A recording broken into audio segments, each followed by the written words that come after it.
तो 9th class देखिए बेटा, जो पहला पार्ट था गद्य खंड का, ठीक है, दो बैलों की कथा, ठीक है, प्रेमचंद जी का, उसको हमने पढ़ लिया था। ठीक है, कि किस तरह से लेखक ने इसके माध्यम से भारतीय लोगों की परतंत्रता में होती दुर्दशा का वर्णन किया है। आज हम इसके प्रश्न उत्तर करेंगे। देखिए बेटा, पहला प्रश्न क्या है कि काजी हाउस में कैद पशुओं की हाजिरी क्यों ली जाती थी। काजी हाउस का अर्थ क्या है, मवेशी खाना होता है। ठीक है बेटा, तो क्यों ली जाती थी वहाँ पे हाजिरी कांजी हाउस में कैद पशुओं की।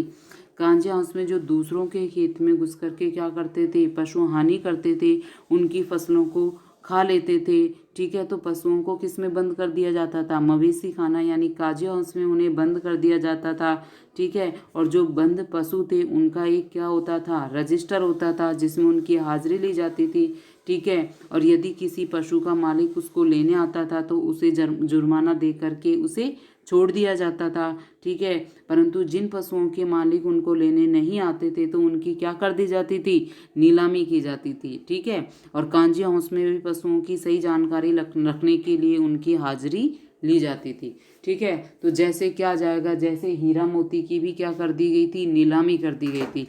ठीक है बेटा, तो क्या काजी हाउस में क्या होता है, क्या होता है कांजी हाउस का मतलब किससे लिया गया है कि किस तरीके से जो पशु दूसरों के खेत में घुस करके फसलों का नुकसान करता है तो उनको बंद करके काजी हाउस में रखा जाता था। ठीक है, और जिनके मालिक उनको लेने आते थे तो जुर्माना दे करके उनको छोड़ दिया जाता था, और जिनको लेने नहीं आते थे उनकी नीलामी कर दी जाती थी। ठीक है बेटा, आगे देखिए, जो छोटी बच्ची को बैलों के प्रति प्रेम क्यों उमड़ आया था। ठीक है, तो इसमें छोटी बच्ची के बारे में बताया गया है कि छोटी बच्ची किस तरीके से बैलों से प्रेम करती थी। ठीक है, तो जो छोटी बच्ची थी उसकी माँ तो क्या हो चुकी थी, जो उसकी असली माँ थी, ठीक है, जिसने उनको जन्म दिया था, वो तो क्या होती, मर चुकी थी। परंतु जो सौतेली माँ थी वो उसे मारती थी, उसके साथ अच्छा व्यवहार नहीं करती थी।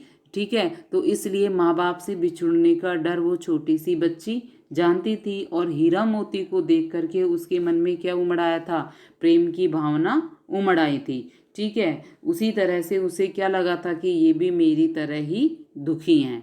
ठीक है बेटा, तो इस तरीके से आपको क्या करना है। अब देखिए, जो कहानी में बैलों के माध्यम से कौन कौन से नीति विषयक मूल्य उभर कर आए हैं।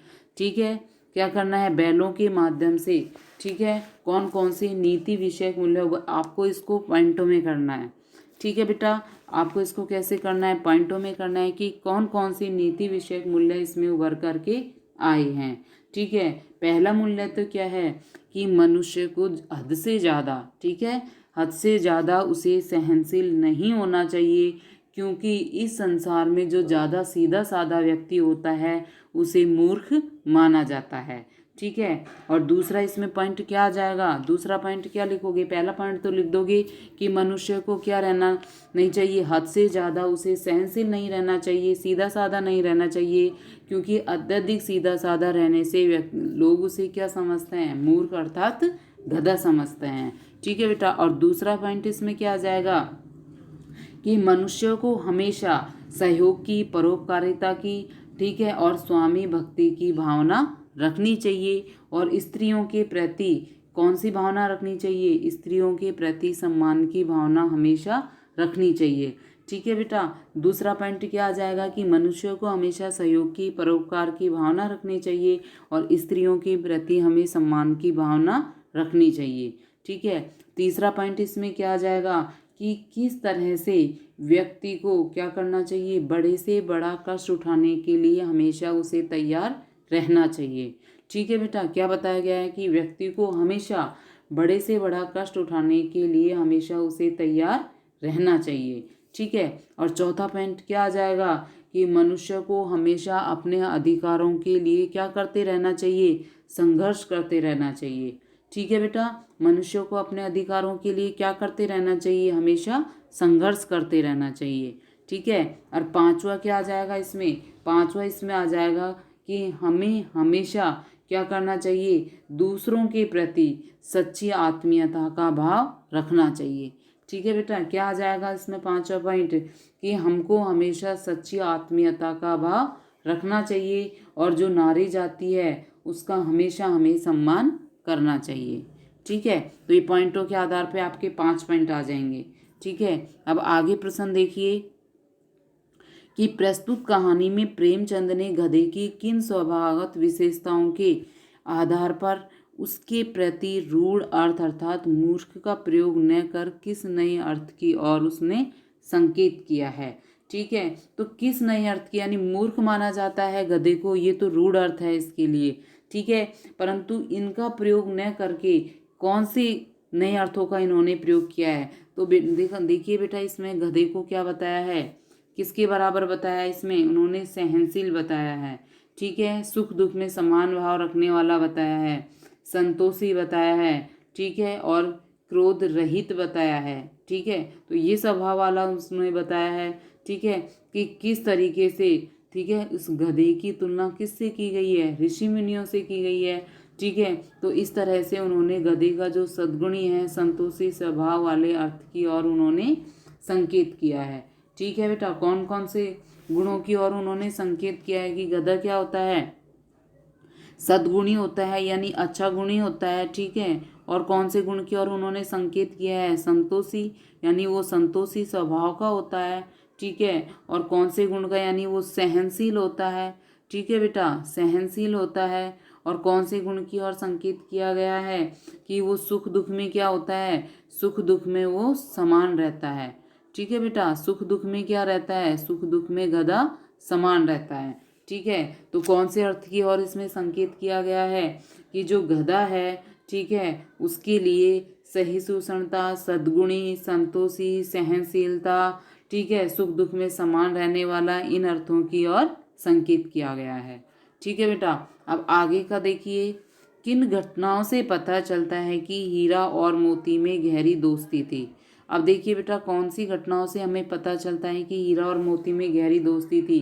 पहला तो देखिए, वो मूक भाषा में बात करते थे। ठीक है बेटा, पहला इसमें क्या जाएगा, इसको भी आपको किस में करना है, पॉइंटों में करना है।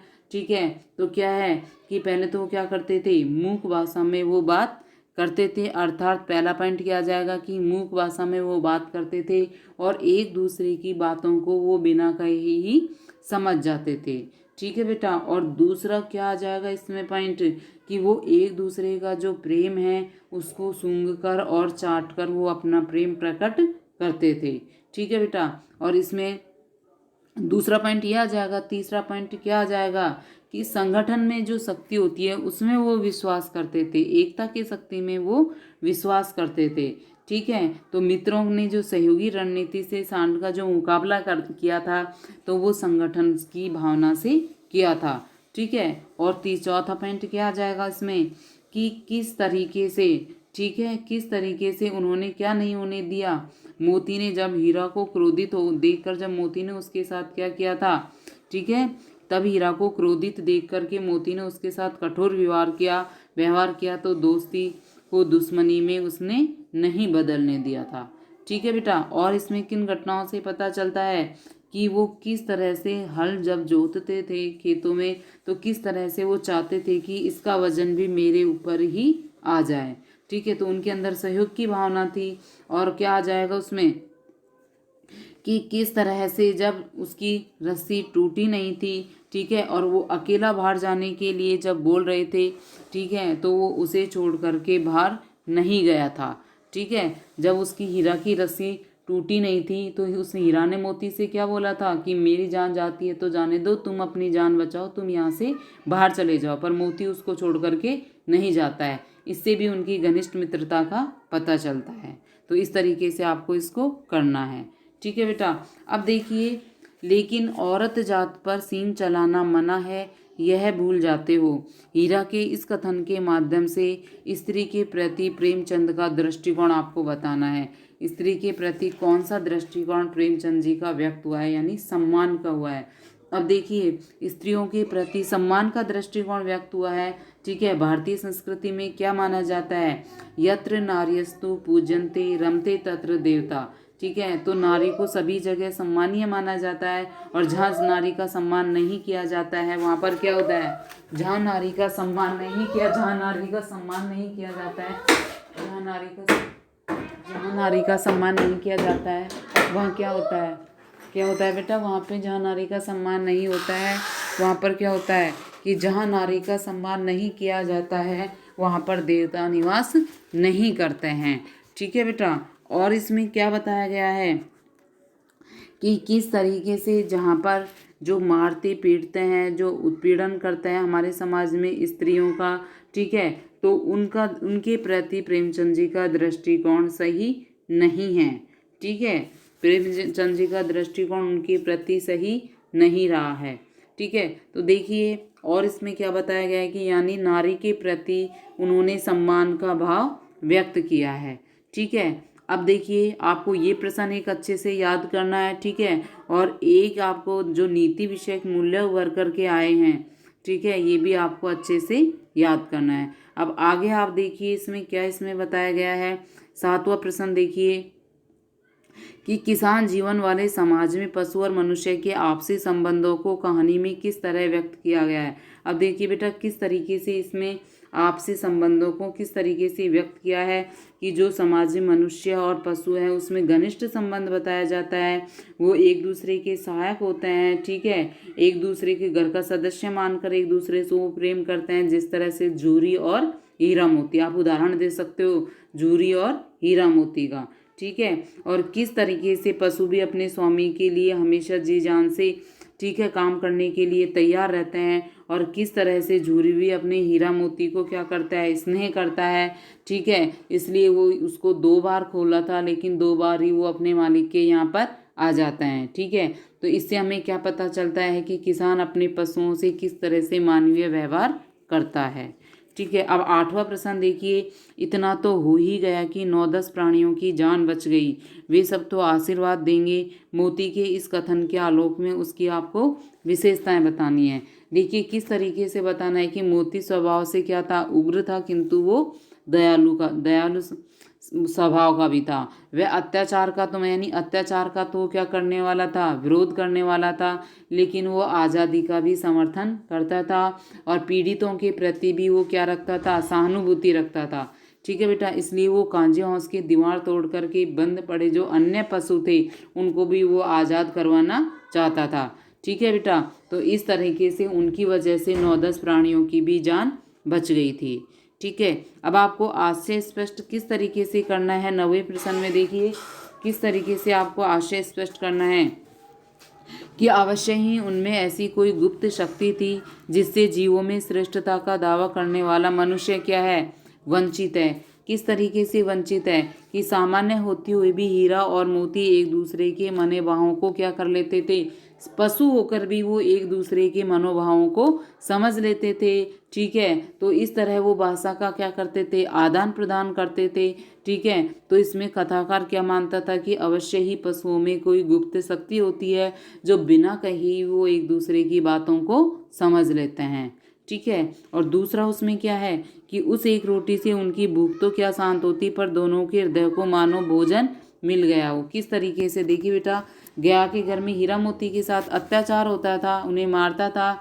ठीक है, उन्हें चारा भी ढंग से नहीं देता था। ठीक है, तो दोनों बैल इससे अपना क्या समझते थे, अपमान समझते थे। लेकिन शाम के समय जो उसके वहाँ पर क्या रहती थी, एक छोटी सी बच्ची थी।